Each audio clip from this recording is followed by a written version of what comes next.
नमस्कार, आपका एक बार फिर से स्वागत है हमारे YouTube चैनल आवर डिमांड में। तो दोस्तों, आप लोग के बहुत सारे कमेंट आ रहे थे कि सर मैं बिहार के हूँ, तो मैं झारखंड पॉलिटेक्निक का फॉर्म भर सकता हूँ या नहीं, या मैक्सिमम एज लिमिट क्या है। तो आज ये सब सारा विषय पे चर्चा करेंगे कि 2020 पॉलिटेक्निक में क्या जो सूचना जारी किया गया है उसके आधार पर क्या निष्कर्ष निकलता है, क्या जानकारी आपको जरूरी है। तो वो सब आज विस्तार से पूर्वक आज चर्चा करेंगे, है ना। तो देखिए, हमारे स्क्रीन पे ओरिजिनल जो दिया गया है नोटिस, जो सूचना जारी किया गया है वो हमारे स्क्रीन पर है। तो अब हम इसको आपको एक्सप्लेन करने की कोशिश करते हैं। यहाँ पे लिखा गया है पॉलिटेक्निक प्रवेश प्रतियोगिता परीक्षा 2020 पॉलिटेक्निक एंट्रेंस कॉम्पिटिटिव एग्जामिनेशन 2020, है ना। तो आपको ये जो है नोटिस वो पॉलिटेक्निक वालों के लिए इशू किया गया है, जो पॉलिटेक्निक का फॉर्म भरना चाहते हैं इस साल, यानी जो 10th बेसिस पे जो फॉर्म भरना चाहते हैं उनकी सूचना मैं पढ़ रहा हूँ। ये लेटरल एंट्री की सूचना नहीं है। यहाँ पे बताया गया है उच्च तकनीकी शिक्षा एवं कौशल विभाग विकास विभाग रांची के पत्रांक 238 दिनांक 20/3/2020 एवं उद्योग विभाग रांची के पत्रांक 103 दिनांक 12/3 के आलोक में झारखंड राज्य स्थित राजकीय पॉलिटेक्निक महिला सहित संस्थानों, है ना। मतलब इसमें जो फीमेल के लिए जो विशेष पॉलिटेक्निक कॉलेज होता है, जैसे कि आप लोग सुनेंगे गवर्नमेंट वुमेन्स पॉलिटेक्निक, है ना, या women's government polytechnic, government women polytechnic Tharpakhna Ranchi, है ना, और भी हो गया government women's polytechnic Balidih Bokaro. तो वो सब कॉलेज के लिए भी आपको एडमिशन लेना है तो आपको यही फॉर्म भरना है ना। और पीपीपी मोड मतलब हुआ जनरली यहाँ semi government polytechnic college. PPP मतलब होता है पब्लिक प्राइवेट पार्टनरशिप, है ना। मोड पर संचालित पॉलिटेक्निक संस्थानों एवं गैर राजकीय पॉलिटेक्निक संस्थानों। गैर राजकीय का मतलब प्राइवेट होता है, लेकिन आपको बता दें प्राइवेट कॉलेज में 2 तरह की डिग्री दी जाती है। मैक्सिमम प्राइवेट कॉलेज में 2 तरह की, एक उनके अपनी यूनिवर्सिटी होती है जिनको AICTE से एफिलिएशन प्राप्त होता है, और दूसरा कि वो कुछ बच्चे को JUT से एग्जाम दिलवाते हैं, है ना। JUT से उनको एफिलिएशन मिला हुआ रहता है। तो मैं आपको बता दूं कि JUT से जो बच्चे देना चाहते हैं, जिसका पहले नाम था SBTE, उसका अब नाम बदल के कर दिया गया है JUT, Jharkhand university of technology. तो प्राइवेट कॉलेज से ही आप कीजिएगा, लेकिन आपका जो डिग्री का वैल्यू है वो गवर्नमेंट के बराबर रहता है ना। तो उस कंडीशन में आपको फॉर्म यहीं भराएगा, ये आप फॉर्म भरे रहिएगा, तभी आपका वहाँ पे JUT से एडमिशन होगा प्राइवेट कॉलेज में, है ना। तो अब आगे पढ़ते हैं गैर राजकीय पॉलिटेक्निक कॉलेज। इसका मतलब यहाँ पे आपको समझा दिया। वैसे प्राइवेट पॉलिटेक्निक कॉलेज जो JUT से डिग्री दिलवाते हैं ना। अब बात करते हैं आगे। तो अब आगे बताया गया संस्थानों अभियंत्रण डिप्लोमा पाठ्यक्रम एवं उद्योग विभाग झारखंड के अधीन संचालित government mini tools room training centre Ranchi एवं government tools room and training centre Dumka में टूल्स एंड डाई मेकिंग, है ना। तो ये सब अलग अलग पाठ्यक्रम हैं जो मैकेनिकल से रिलेटेड हैं। टूल्स रूम हो गया, तो ये सब में आपको जनरली मशीन के बारे में पढ़ाया जाता है ना। ये भी एक डिप्लोमा का ही प्रकार है, लेकिन ये एग्जैक्ट मैकेनिकल नहीं है, लगभग मैकेनिकल की कैटेगरी में आता है ना। लेकिन एग्जैक्ट मैकेनिकल इंजीनियरिंग बोलिएगा तो ये नहीं है। तो मैकेनिकल से रिलेटेड इसमें पढ़ना होता है। ये अलग अलग विशेष तरह का डिप्लोमा ये होता है। यहाँ पे भी आप एडमिशन लेने के लिए आपको यही फॉर्म भरना है ना। अब बताया गया है पाठ्यक्रम में शैक्षणिक वर्ष 2020-21 के प्रथम सेमेस्टर एवं प्रथम वर्ष में प्रवेश हेतु योग्य आवेदक जो भारत के नागरिक होने के साथ साथ झारखंड राज्य के स्थायी या स्थानीय निवासी की श्रेणी में आते हैं तथा निम्नानुसार योग्यता अहिता पूरी करते हैं, है ना। इसका कहने का मतलब है वैसे नागरिक इस फॉर्म को भर सकते हैं जो भारत की नागरिक होने के साथ साथ झारखंड राज्य के भी स्थायी या स्थानीय निवासी के श्रेणी में आते हैं। तो स्थायी और स्थानीय निवासी के श्रेणी में कौन कौन आते हैं? ये वो लोग जिनका वंशावली है झारखंड का, या वो लोग जो झारखंड में जन्म लिए हैं और झारखंड से ही अपनी मैट्रिक की पढ़ाई कंप्लीट की है ना। तो उनका क्या होता है कि उनके जन्म प्रमाण पत्र के आधार पर उनका जो रेसिडेंशियल सर्टिफिकेट है वो बना दिया जाता है, लेकिन ओबीसी सर्टिफिकेट उनका नहीं बन पाता है। कौन छात्र का ओबीसी सर्टिफिकेट नहीं बन पाता है? जो दूसरे राज्य के होते हैं लेकिन उनकी जन्म झारखंड में ही होती है और उनका पढ़ाई झारखंड में ही होता है ना, यानी 10th वो झारखंड से ही पास कर जाते हैं। तो वैसे बच्चे को कास्ट का बेनिफिट नहीं मिलता है, वो जनरल सीट पे फाइट करते हैं और रेसिडेंशियल के बदौलत उनको एडमिशन मिल जाता है। तो आई थिंक आप लोग समझ गए होंगे कि इसमें कौन लोग फॉर्म भर सकते हैं। या तो आप झारखंड के मूल निवासी हों, जैसे कि आपके पास वंशावली आपके पूर्वज झारखंड से आ रहे हो, तो आप कास्ट का बेनिफिट उठा सकते हैं। ओबीसी या एसटी एससी भर के आप फॉर्म अप्लाई कर सकते हैं। हाँ, लेकिन वहीं पे यदि आपके माता पिता किसी दूसरे स्टेट के हों और झारखंड में आके अपना गुजर बसर किए हों, यानी कि अपना ज़िंदगी आगे बढ़ाए हों और आपकी जो शिक्षा और जन्म झारखंड में ही हुई हो, तब वैसे कंडीशन में आपके लिए आपके लेवल पे एक रेसिडेंशियल प्रूफ बना दिया जाता है ना, आपके लिए सिर्फ वो। तो वैसे कैंडिडेट भी फॉर्म भर सकते हैं जिनका पढ़ाई झारखंड में हुआ है और उनका जन्म भी झारखंड में ही हुआ है। तो उसके लिए आपको पहले जन्म प्रमाण पत्र बनवाना होगा और उसके बाद फिर आपको एसडीओ के यहाँ जाके, या और भी वहाँ पे रहते हैं लोग, वो पीए हुए उनका, या पीए तो नहीं कह सकते हैं, उनके ऑफिस कार्यालय में जाना होगा, एसडीओ ऑफिस में, वहीं से बनता है जातीय निवासी आय जो भी हो, तो वहाँ से आप बनवा लीजिए इसको। तो ये यहाँ से क्लियर हो गया कि यहाँ पे फॉर्म वही भर सकते हैं जो झारखंड के मूल निवासी, यानी जिसका रेसिडेंशियल प्रूफ, जिसका डोमिसाइल झारखंड से है ना। तो बिहार के बच्चे इसमें नहीं भर सकते। बहुत सारे लोगों का क्वेश्चन आ रहा था। तो अब आगे बढ़ते हैं और आगे अब देखिए क्या है इसमें, शैक्षणिक योग्यता।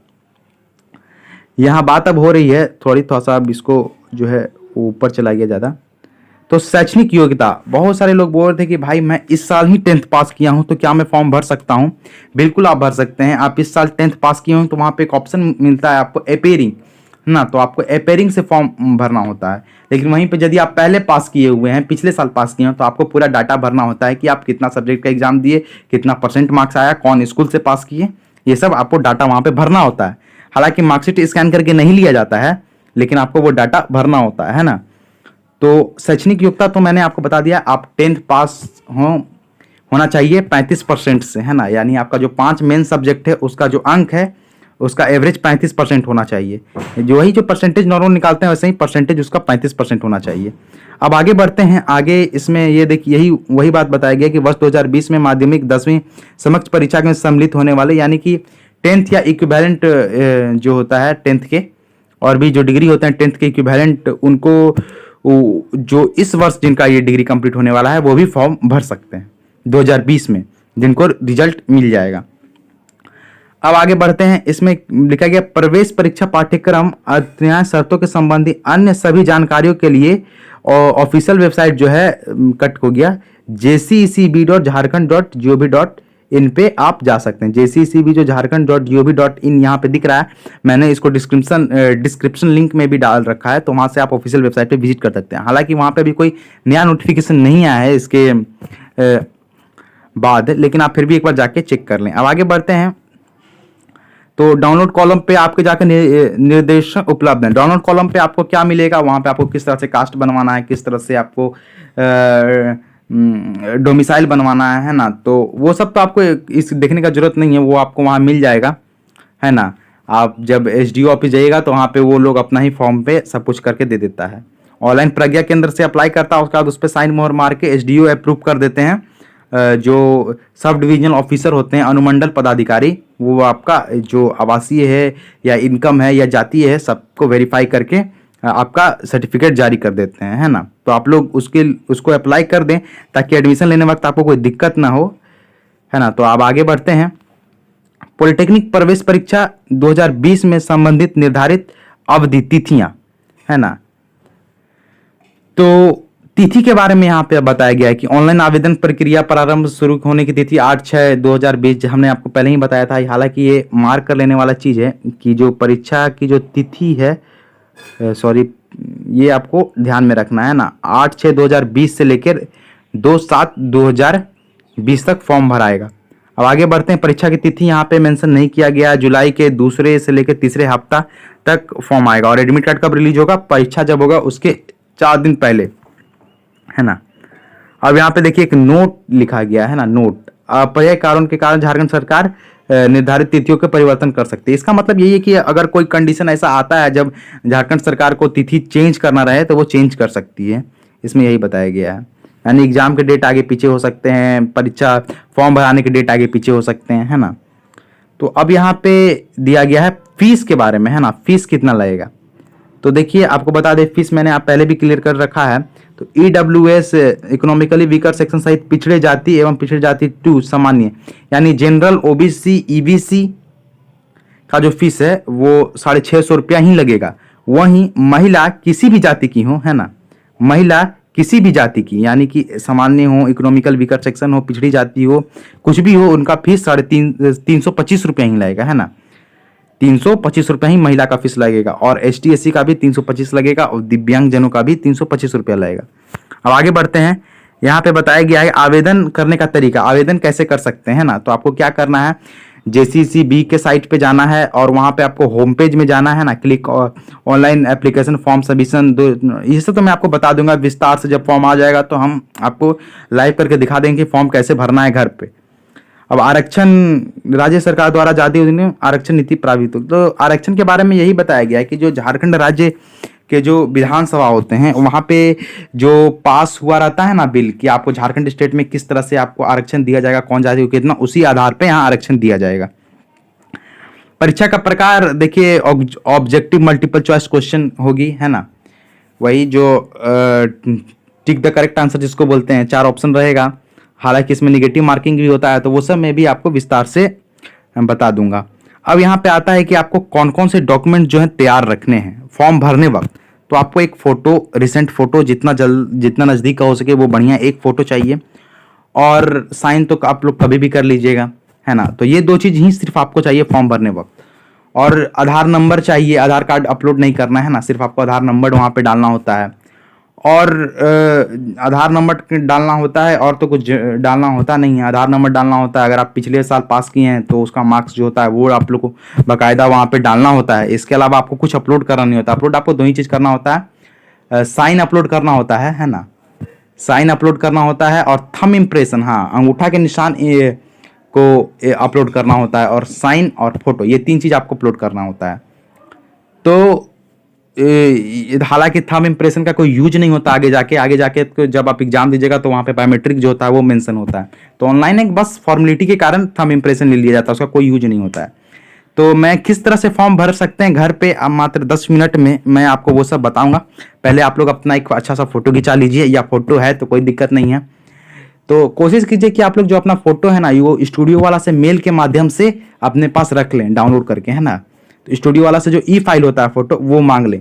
अगर नहीं है तो कोई दिक्कत नहीं, मोबाइल से भी खिंचा करके हो जाएगा। लेकिन अगर वो ले लेते हैं तो वो ज़्यादा बढ़िया रहता है, एग्जैक्ट 100% वो क्लियर फोटो रहता है, बहुत ज़्यादा रहता है ना।